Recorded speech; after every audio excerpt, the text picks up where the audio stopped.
Assalamualaikum warahmatullahi wabarakatuh. Hari ini kita akan membahas tentang bilangan bulat bagian 1. Nah, seperti kita tahu bilangan bulat itu berarti bilangan yang tidak mempunyai pecahan desimal ya.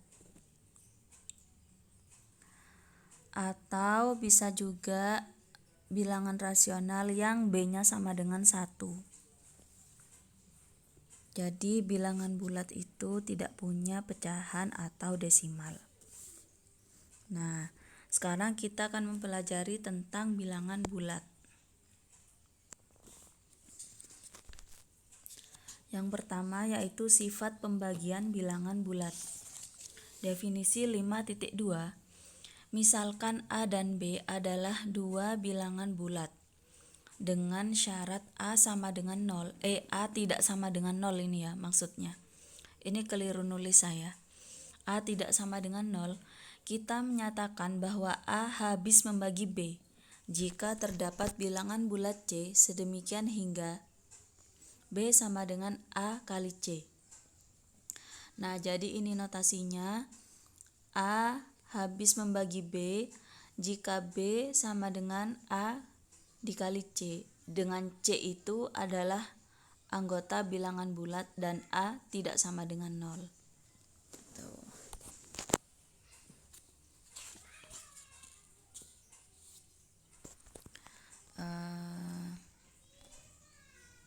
Misal ya. Misal ada 4 sama 12. 4 itu habis membagi 12. Karena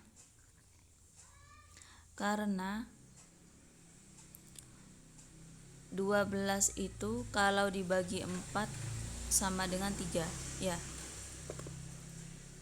Berarti gini. Sebentar. 4 habis membagi 12 jika 12 sama dengan 4 dikali 3. Nah, 4 dikali 3.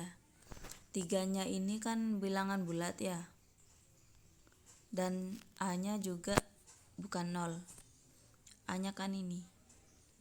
A tidak sama dengan 0. Nah, jadi contohnya ini 4 habis membagi 12 karena 12 sama dengan 4 kali 3 di mana 3-nya adalah bilangan bulat. Kalau tidak habis dibagi lambangnya seperti ini.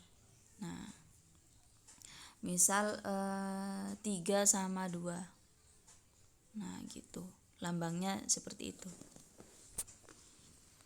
Sekarang kita ke teorema 5.1. Misalkan M dan N adalah dua bilangan bulat dengan syarat N lebih dari 0. Jika M dibagi dengan N, maka terdapat dua bilangan unik Q dan R, sedemikian hingga M ditambah N Q M sama dengan N kali Q ditambah R, dengan R dimulai dari 0 sampai N. Jadi teorema 5.1 ini menjelaskan tentang ada dua bilangan M dan N. Jika M dibagi dengan N, atau kata lainnya N membagi N. Kalau N membagi N, maka terdapat dua bilangan unik Q dan R. Sedemikian hingga seperti ini. Nah, Q ini merupakan hasil bagi atau quotient dan R ini merupakan remainder atau sisa. Contoh, misal ada 24 dibagi dengan 3. 24 dibagi dengan 3. Nah, maka penulisannya 24 sama dengan 3 dikali 8 ditambah 0. Nah, 0 ini merupakan R-nya atau sisanya. Dan 8 ini merupakan Q-nya, hasil baginya. Nah, dan ini 3 ini merupakan N, dan 24 ini merupakan M-nya. Gitu. Paham ya? Nah, sekarang misalkan ada negatif.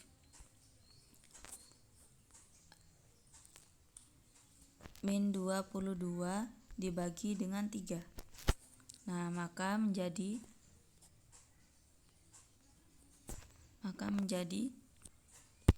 min 22 sama dengan 3 dikali min 8 ditambah 2. Nah, R-nya ini harus bernilai dari 0 sampai N. Jadi dia nggak boleh negatif R-nya ini. Nah, yang boleh negatif apa? Yang boleh negatif itu Q-nya. Q-nya boleh. Nah, ini kan N-nya. N-nya juga harus lebih dari 0. Gitu ya.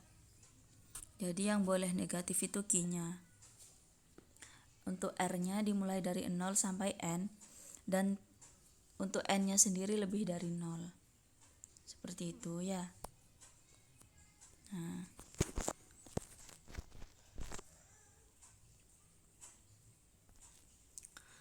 sekarang kita membahas tentang pembagi bersama terbesar. Definisi 5.3, misalkan A dan B adalah dua bilangan bulat tidak nol. Pembagi bersama terbesar PBB dari A dan B adalah bilangan bulat terbesar D, sedemikian hingga D membagi A dan D membagi B. Nah, ini ketutup ya sama gambarnya. Notasinya itu seperti ini. PBB,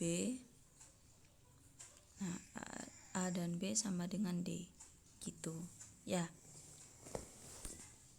Nah, kemudian ada teorema 5.2, misalkan A, B, dan C adalah bilangan bulat. Yang poin pertama, jika C adalah PBB dari A dan B, maka C membagi A plus B. Yang kedua, C membagi A min B. Yang ketiga, jika C membagi A, maka C juga membagi A dikali B. Nah, itu sebuah teorema ya.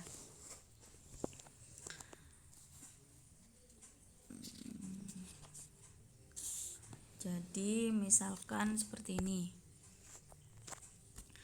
PBB dari 45 dan 36 adalah 9. Nah, menurut teorema tadi berarti 9 habis membagi 45 ditambah 36. 9 juga habis membagi 45 dikurangi 36. Dan 9 juga habis membagi 45 dikali 36. Gitu. Ya.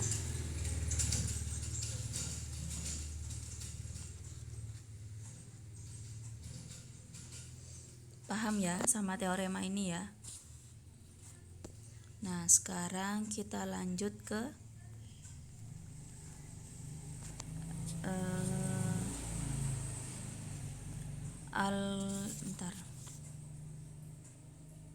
Iya. Kita lanjut ke algoritma Euclidean. Algoritma Euclidean ini adalah cara untuk mencari PBB. Jadi kalau misalkan bilangannya itu mudah kayak tadi kan langsung ketemu ya PBB-nya. Kalau bilangannya itu besar, jadi mungkin cara ini bisa dipakai untuk mendapatkan PBB dari dua bilangan. Misalkan M dan N adalah bilangan bulat tak negatif dengan M-nya lebih besar dari N. Misalkan R0 sama dengan M, jadi M-nya dimisalkan dengan R0 dan N-nya dimisalkan dengan R1. Nah, maka penulisannya seperti ini. Nah, ini kan dimulai dari bentuk umumnya M sama dengan N dikali Q ditambah R ya. Nah, seperti ini. Jadi M-nya diganti R0 dan N-nya diganti R1. syarat residunya harus sama, ya, hanya diganti simbolnya. Nah, kemudian ini berjalan berurutan, jadi R1-nya pindah ke sini, R2-nya pindah ke sini. Jadi R1 yang awal tadi menjadi M, dan R2 yang di awal tadi menjadi N di berikutnya, seperti itu. Dan dilakukan terus-menerus sampai residunya atau R-nya sama dengan 0. Nah, kemudian ini disimpulkan menurut teorema 5.3, PBB dari M dan N sama dengan ini. Nah, sama dengan jadi ini, gitu ya. Jadi PBB dari M dan N adalah sisa terakhir yang tidak 0 dari runtutan pembagian tersebut. Nah, sisa yang tidak 0, jadi ini, maksudnya tuh ini. Ya. Itu merupakan PBB-nya. Contoh ya, biar nggak bingung. Nah, contoh misalkan kita mau mencari PBB dari 80 dan 12 pakai algoritma Euclidean. Jadi kan M-nya harus lebih besar dari N. Maka yang menjadi M 80 dan yang menjadi N 12. Nah, sekarang kita cari. Berarti 80 sama dengan 6 dikali 12 ditambah 8. 8 ini R-nya ya. 8 ini kan R-nya. Nah, dari sini kemudian 12 itu turun. 12 itu turun. Jadi ini, jadi yang selanjutnya, dan N-nya itu menjadi 8. Residunya tadi menjadi N di persamaan selanjutnya. Nah, tadi kan sudah dapat 80 sama dengan 6 dikali 12 ditambah 8 ya. Kemudian turun menjadi, kita mencari 12-nya. 12 sama dengan 1 kali 8 ditambah 4. Berarti M-nya 8, R-nya 4, N-nya 4 ya. Kemudian turun lagi, 8 sama dengan 2 kali 4. Nah, ini kan sudah turun semua, berarti 8 sama dengan 2 kali 4 ditambah 0. Gitu. Jadi yang turun itu N-nya. Bilangan yang paling kecil ya. Diingat-ingat jangan sampai ketukar, bukan hasil baginya. Bukan 6 yang turun, tapi yang turun adalah N-nya. Ya, paham ya? Yang turun itu N-nya. Yang jadi M di persamaan selanjutnya itu adalah N. Dan yang menjadi N di persamaan selanjutnya itu adalah R. Ya, dipahami ya. Sampai kita ketemu hasilnya, yaitu residunya 0. Nah, kalau sudah ketemu residunya 0, maka kita tahu sekarang kalau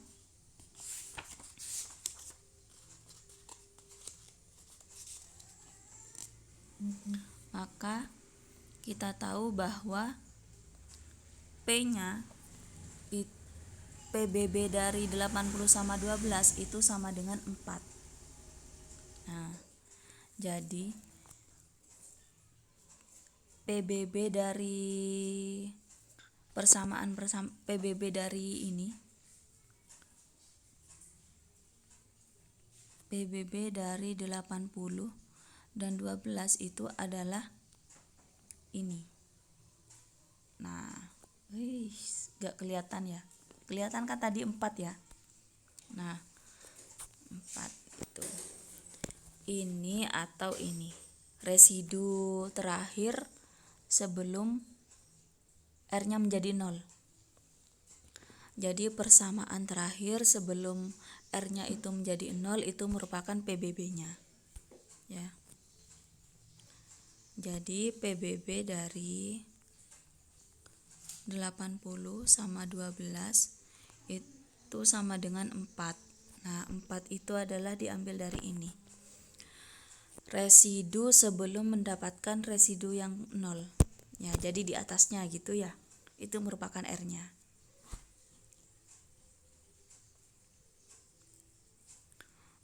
Paham ya? Nah, sekarang kita ke teorema 5.4. Misalkan A dan B adalah dua bilangan bulat positif, maka terdapat bilangan bulat M dan N sedemikian hingga PBB dari A dan B sama dengan, sebentar ya. Sebentar.